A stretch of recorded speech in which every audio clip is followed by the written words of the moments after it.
Well, hello everybody. This is Angel Michael, and today I'm actually trying to speak with my real voice instead of using that voiceover software because actually for the first time in a while I can actually talk without having to clear my throat all the time.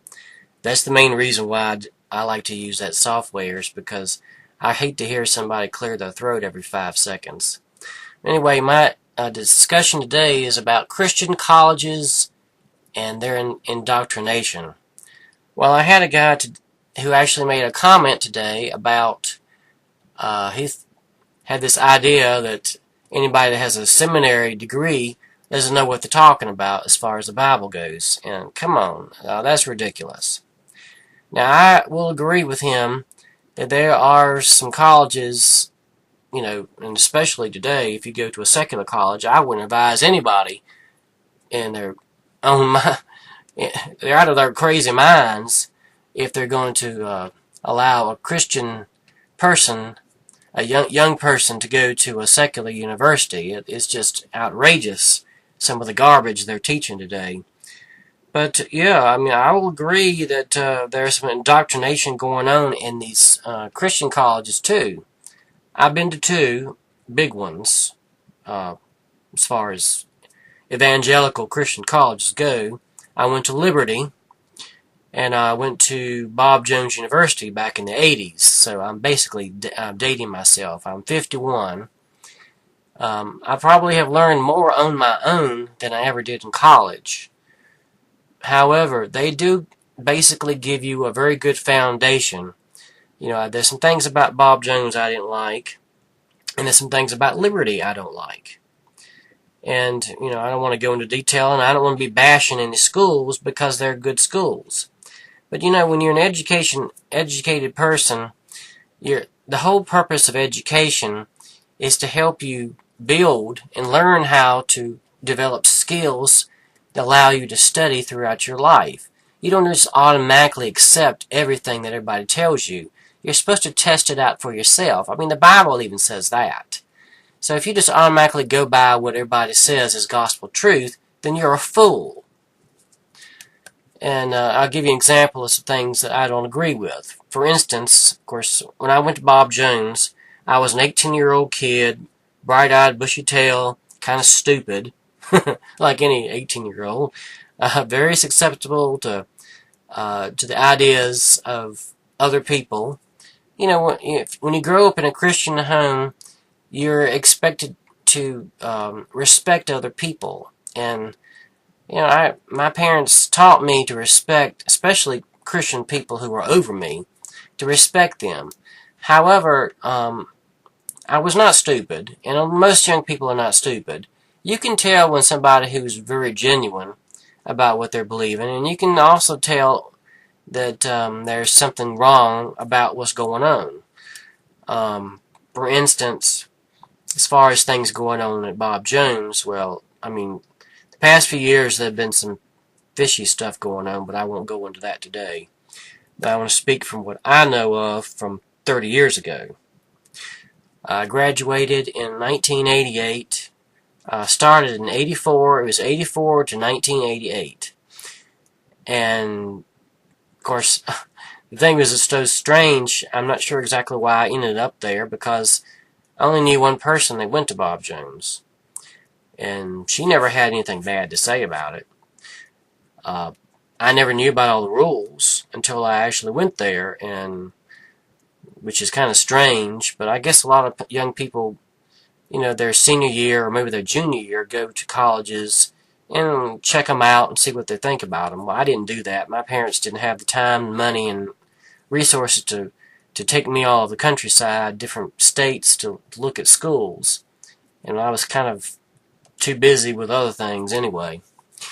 But anyway, as far as Bob Jones goes, as far as educational background, like, they have a excellent teachers there. Really was good as far as learning how to write. I learned a lot of things. A lot of people had a hard time with English, and I know I had to take the class over again. And a lot of people did. Didn't really have to take any math because I was an art major. So I don't know anything about the art department. I mean about the math department. I was an art major and I had some good teachers there. There were some peculiar things that went on I didn't agree with. We had some rules that I thought were a little outrageous as far as the relationship between the young men and young women. Sometimes they would take Bible verses out of context. For instance, about the Apostle Paul told young people, or I guess he was speaking to people in general, but this is especially good for young people, not to touch a woman. Well, that verse, I looked it up in the lexicon, and that's not exactly what it was mean. That's not the original intent from the Hebrew. Excuse me, not Hebrew. That's the New Testament, so it would be the Greek. The Greek was speaking of not to touch in a sexual way. And they took it literal that we weren't even allowed to shake hands. Of course, I realize that some young people are just hormone-driven crazy, and you give them an inch and they'll take a mile. So maybe that was the whole idea. But I think they should have been a little more specific in their explanation instead of just automatically assuming that just because, they are the authority, you just don't say, well, I'm the boss, I'm the mama, I'm the daddy, and you don't question anything I say. I don't see a thing wrong with a young person wanting to know why. My parents were not like that. When we wanted to know something, I expected my mom and dad to explain it. But some people are just not that way. They have this authoritarian type attitude, like, I don't feel like explaining, I don't have time to explain, you just do what I say or else. And that's not the way it should be. That was the problem I saw there. And then I didn't see sometimes the love that you're supposed to have. The Bible tells us to love one another. And when you discipline somebody, you do it in love. And I didn't see that out of everybody. Some people, I'm not saying everybody there was mean and vindictive and authoritative, controlling type personality. There were a lot of people that were like that. That was probably my main issue. There were some other issues I wasn't really sure about that I probably wouldn't. If I had children, I may not send them. I would probably not send them there. I'd probably send them to Liberty or somewhere that's not quite so authoritative. It's a little bit too much. But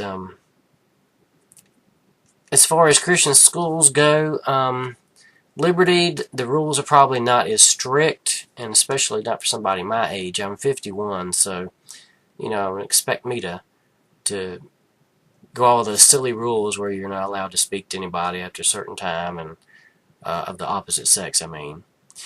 And like they did at Bob Jones. Now, of course, a lot of those things probably have changed. I mean, the young men weren't allowed to even go into the foyer of the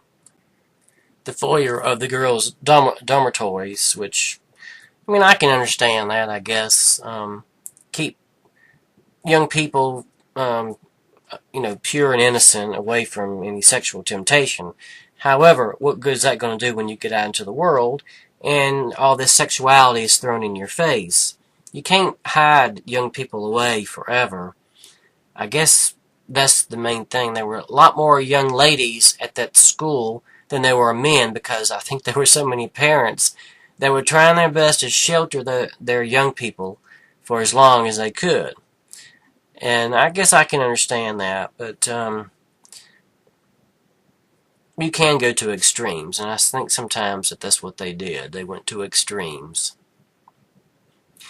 Now, as far as Liberty goes, now I didn't go to I didn't actually go on campus because they have this program where you do it from home using the computer, and I actually really enjoyed that because I'm the type of person who likes to study by himself and my own time, and I don't have to have somebody over top of me telling me to do stuff. I like to do all this stuff by myself. I'm a self-starter, and I don't I don't need somebody over top of me telling me what to do and what not to do. I've always been a very independent type person.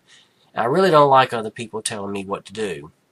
I mean, I guess that's one reason why I'm self-employed, because I really don't care much for that.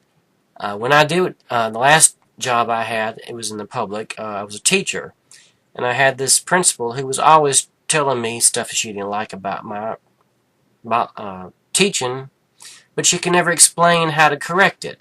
I don't have any problems whatsoever with criticism as long as it's constructive.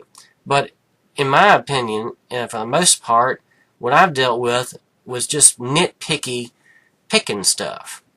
And nobody ever explained how you can do things better. I don't have any problems with somebody explaining, well, let me show you how you can do it, whether it be a much better job or whatever. Nobody ever did that. They just told me, I don't like it, fix it.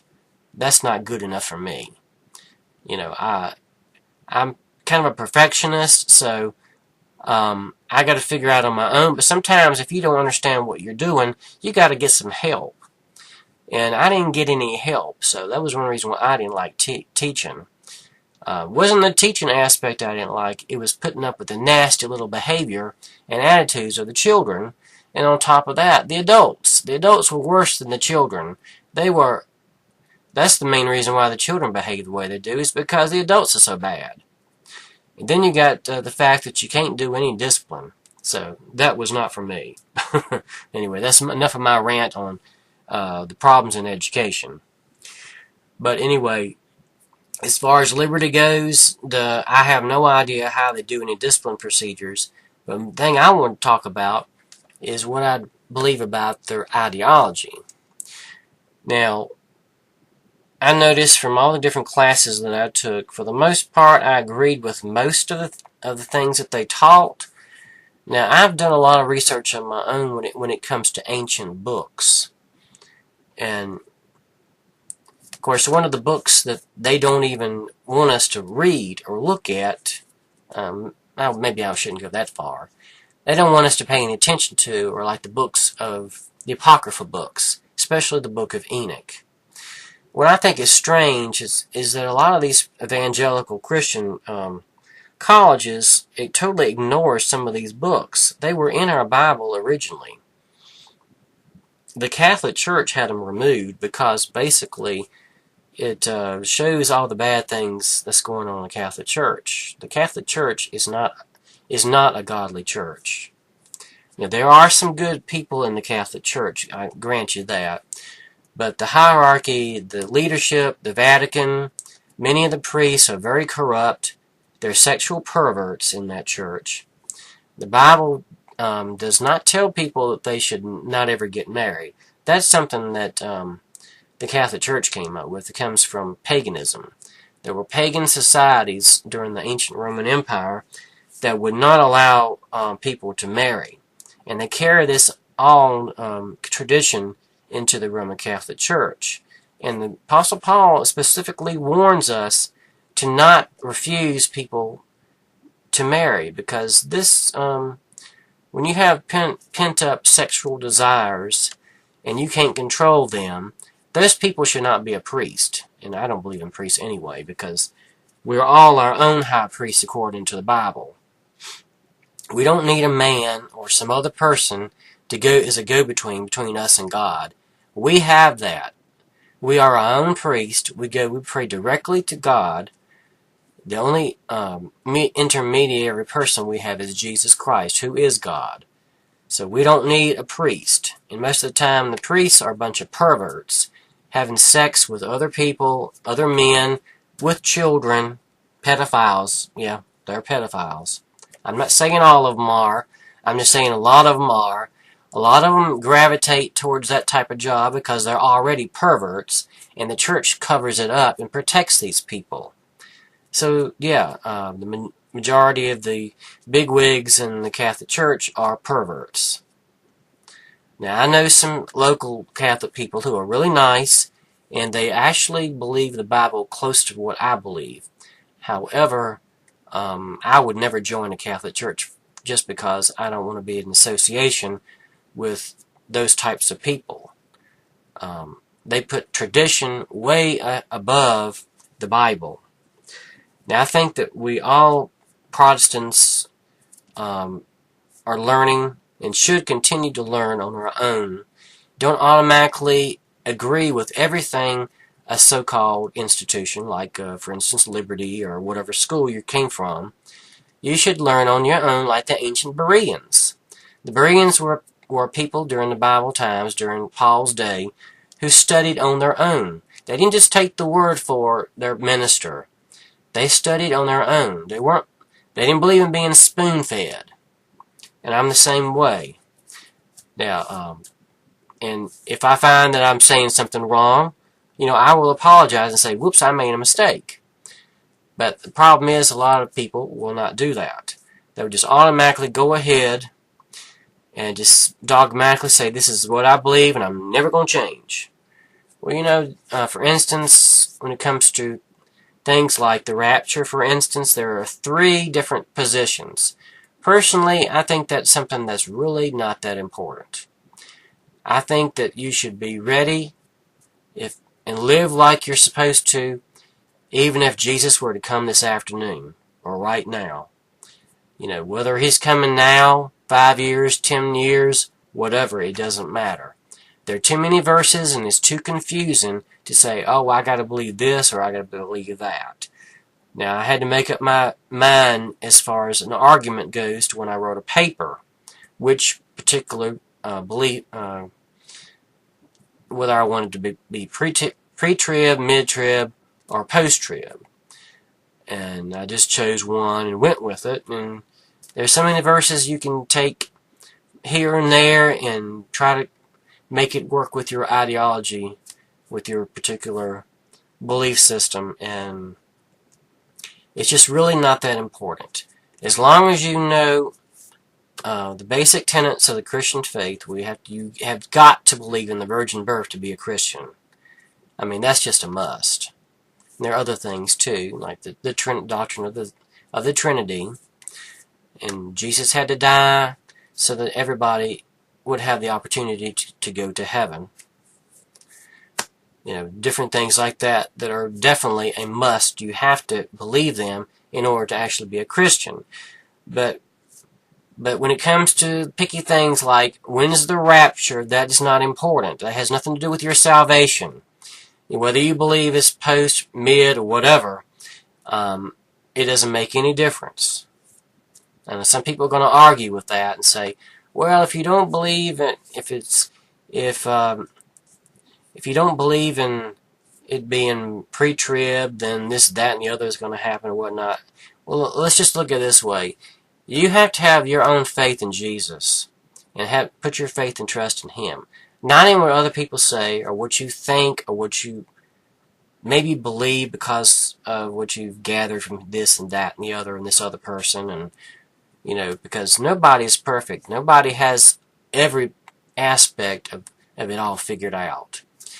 That's the reason why we have so many denominations, because this group believes one thing and this group believes another. If you could put them all together, kind of mishmash some of the different things from here and there, maybe you could eventually figure out the pieces to the puzzle. Not everybody has all the pieces in there correctly.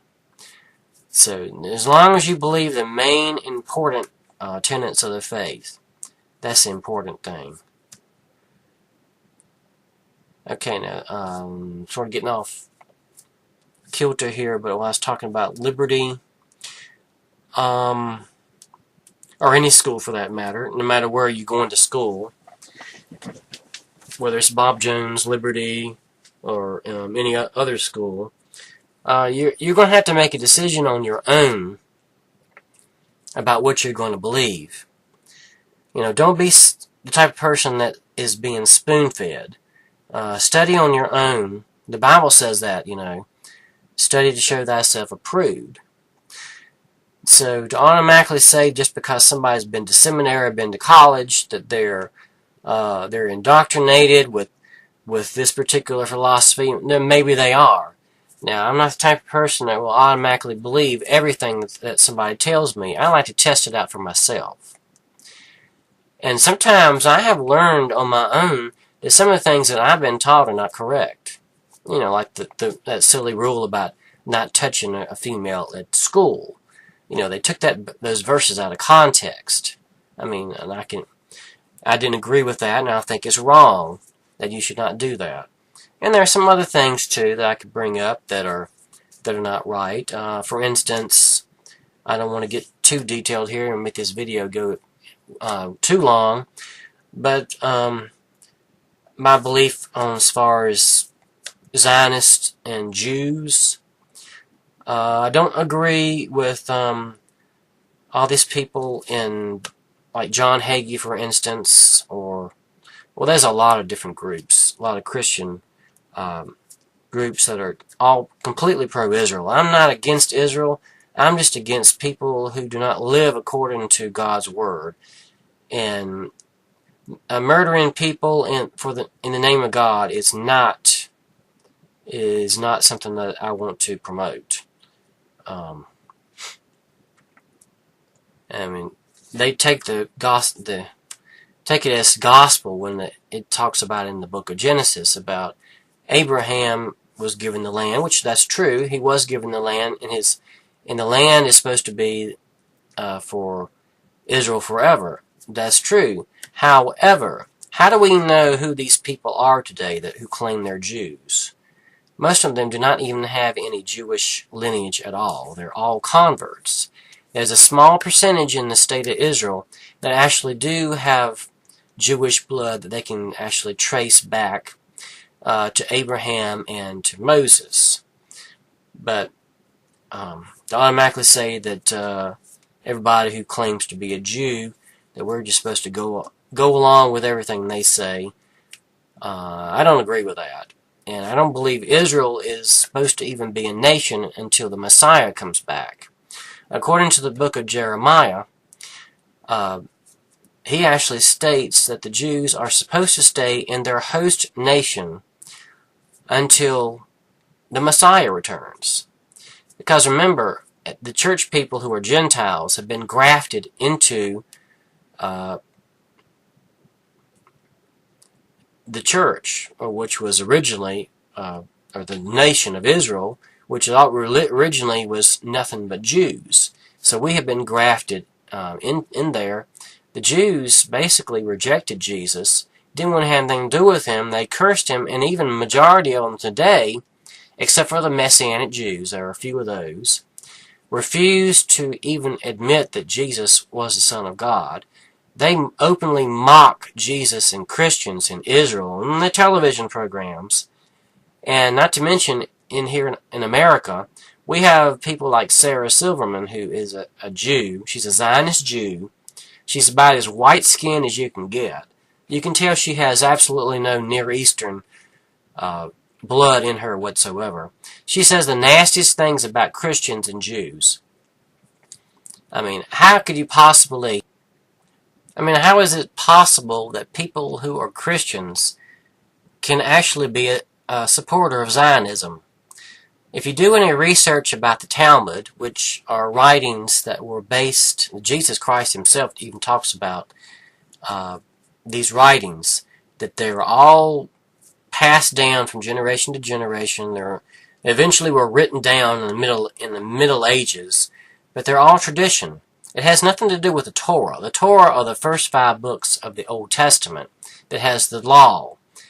The Talmud are all traditional ideas that were derived originally from the Torah, but a lot of the stuff in there is just really ugly. I mean, really nasty. The way they talk about the opinions of the rabbis about Jesus. They say Jesus, it's really awful what they say about Jesus, that he was not the Son of God. He was the bastard child of Mary and some other, like a Roman soldier or some stupid thing like that.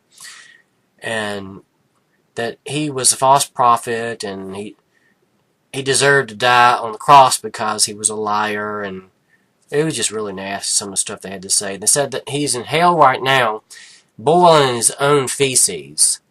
So yeah, that's pretty nasty. And also the belief about Gentiles, they call them goyim, which basically are subhuman species. They think that we are less than important than animals, and we should be treated worse than animals. That's exactly what they say in the Talmud. If you don't believe me, do your own research and you'll find out. Now, I'm not preaching hate toward Jews. I don't hate anybody. I just like to point out the fact that this is the truth. We should pray for these people, and I want to expose Christians who are Zionists, who think that the Jewish state has the right to exist before the Messiah comes. If you do any reading for yourself about the book of Jeremiah and why the Jews originally lost their homeland, is because of all the sin. They rejected God. They were worshiping demons, sacrificing their own babies, and they were stealing from other people, Gentiles, abusing people, taking money away from the poor and needy, like, and also think about usury. That's nothing new. That's been going on for a long time. That's what we had. This is the credit system like we have today, where you have a credit card. Well, the Jews invented all that stuff. The Jews have always been good with money. They will charge exorbitant fees and expect money back. And God is against that sort of thing. It's called usury in the Bible. But it's credit. And that's exactly what he's referring to when he talks about usury. That you're not supposed to be... I realize today it's almost impossible not to own anything without using a credit card or using some type of credit in order to pay for it. But he warns us about that. You can be sucked into that real easy and end up being a wage slave to somebody for a very long time. So there's a lot of things that that Jews do that are against their own scriptures, and they don't seem to care. And they sure don't care about the Goyim, which is the Gentiles. Now, there are some Messianic people, and they're good people. They're Christians that are Jews. And again, I am not anti-Semitic. Besides, to tell you the truth, most of these people who claim to be Jews have no Jewish blood in them. They are converts. And they are not even Jews. So, we don't even need to go there. But anyway, my point is not to spend all this time talking about Jews and Zionism. That's one of the things I disagree with liberty. Zionism, for instance, and I found that on my own by doing my own research. I don't believe in preaching hate. I don't hate anybody. But I do like to learn about the truth. What is Zionism? I mean, what have they done? If you do any research, I don't want to go into detail about what Zionism is all about, except for basically it's a doctrine that was started back in the mid-1800s by a group of people, especially bankers, the Rothschild family, who are Jews. They're not kin to Abraham, of course. They were from Khazaria, or Kazakhstan is what it's called today. They're Indo-European. They're not Jews in the true sense of the word. They're not Hebrew. They don't come from Abraham. They're converts to Judaism. And they have been around for hundreds and hundreds of years, probably 1,000 years or so. But they, the country of Khazaria, which is part of Kazakhstan, needed a unifying force to keep the people together, so they came up with the idea of, well, let's either adopt Christianity or Judaism, and they chose to adopt Judaism as their belief system, their religion, to keep the people together, have a common goal. Well, the Rothschild family came out of that group, and they have been bankers throughout all the Middle Ages, and they have basically have enslaved the majority of the world. They own 95% of all the banks and businesses, corporations throughout this country and all of the Western countries in Europe. And they are not believers of Yahweh. They are Luciferians. They worship Lucifer. They're humanists. They say they're atheists, but in actuality, they believe in the enlightened one. They're behind the New World Order. So, of course, these Christians and a lot of these Christian schools don't believe that. They think it's some kind of conspiracy theory. And I had an argument with one of my professors about this. And he just said I was pushing conspiracy in my writing when I talked about the Zionists and the Rothschild family and how they are the one that really helped fund the resurgence of Israel in 1948 when they came back to the land. According to what the Bible says, it has nothing to do with man. It's what the Messiah will do in the last day. Now, when he returns at the second coming, that's when he will establish his kingdom on earth in Jerusalem. That's when he will send the angels around to the four corners of earth and bring back the Israelites. We don't even know who all the true Israelites are. I mean, most people don't even have a clue. I mean, there are a few that actually stayed in Israel, and they can actually take DNA samples and prove that they have the blood of, like Abraham and different people. But most of the European Jews, if they even have any blood, it's surprising. When they do DNA testing, they have a very tiny percentage of Jewish blood in them. Because remember, they were spread out throughout the whole earth. Yeah, I know that they said that they try to stay pure, but there's a lot of intermarriage going on, so I really don't see whether there could possibly be that many in the European regions that stayed pure blood. That's where Jesus talks about this group of people. He called them the synagogue of Satan. Well, because they refused to believe that he was the true Messiah and the Son of God, they were looking for somebody who was going to be this ultimate protector of Israel, who was going to come in and kick the Romans out and become their king right then. But that's not the reason Jesus came. He came for a higher purpose, and that was to save men's souls.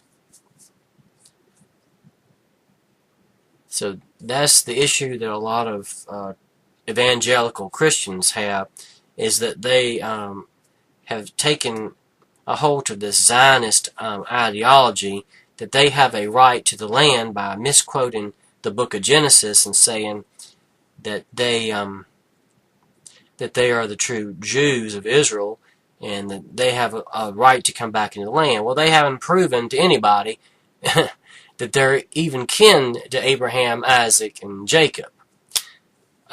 Besides, in the book of Jeremiah, when they sinned and God kicked them out of the land, he said specifically that they were not to come back into the land until the Messiah returns at the last day. That only Messiah has the ability and the right to bring them back. And there were going to be people, and I believe there's going to be some black Jews among these people who are going to be coming back and who are true Jews. The Bible says in Revelation that he's going to have these false Jews fall down before the true Jews.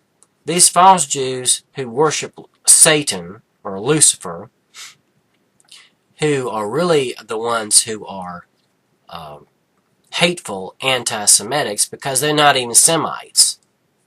The Palestinians are Semites and have more blood of Abraham than these white Jews from Europe have. So they're the ones that are Semites. They're the ones that are bigoted. They're the ones that are wicked and evil and who are terrorists and murder people and lie. So that's the reason I have a problem with these Christian groups that are Zionists, because Zionism is really a very destructive force in this country, in this world. They use the power of the United States government and the United States military to do whatever Israel says. And I don't think Christians should support a country that goes around murdering people in the name of the Bible, in the name of God, saying we have the right to do whatever we please because we're God's children. Well, you hadn't even proven to me that you are God's children. And besides, if God disapproved of your behavior in the book of Jeremiah and kicked you out of your land, now how do you think you have the right to come back without Him actually establishing it again? Only Jesus Christ, the Son of God, has the right to come back and establish Israel again. These fake Jews are actually in rebellion against God Almighty, and He's not going to stand for it. So therefore, I say that Christian people should not stand up and be counted with these Zionists. That's one of the main reasons I have against some of these Christian groups and Christian colleges, is I don't agree with their stand for fake Jews. And so therefore, it proves all I've been saying here for the past 30 minutes, is that I tend to think for myself. I don't always agree with everything that the Christian schools that I've been to, or the ones that I see on television, or the pastors that I see on television. I think people should think for themselves and use their brain. That's what God gave it to us for. Don't just automatically accept everybody's ideology from the school you went to. Do your own studying and research, and you may find out that what you were taught at school is not correct. And you need to change that. You need to change your way of thinking, possibly. So, I said all of that to say, all of us need, those that are Christians, that is, all of us need to be like the ancient Bereans and study the Bible for ourselves. Don't just automatically take whatever your professor, your teacher, even what your pastor says is gospel truth. Search it out for yourself. And if they are not telling you the truth, I don't have a problem standing up and say, I don't believe this. This is what you're doing is wrong. You can rebuke them without being ugly. I don't see anything wrong with that. We should all be grown up enough to say, let's agree to disagree. So I'll end it right there. Instead of going any further. Again, thank you for coming to my channel, and I hope you all have a wonderful day. Bye.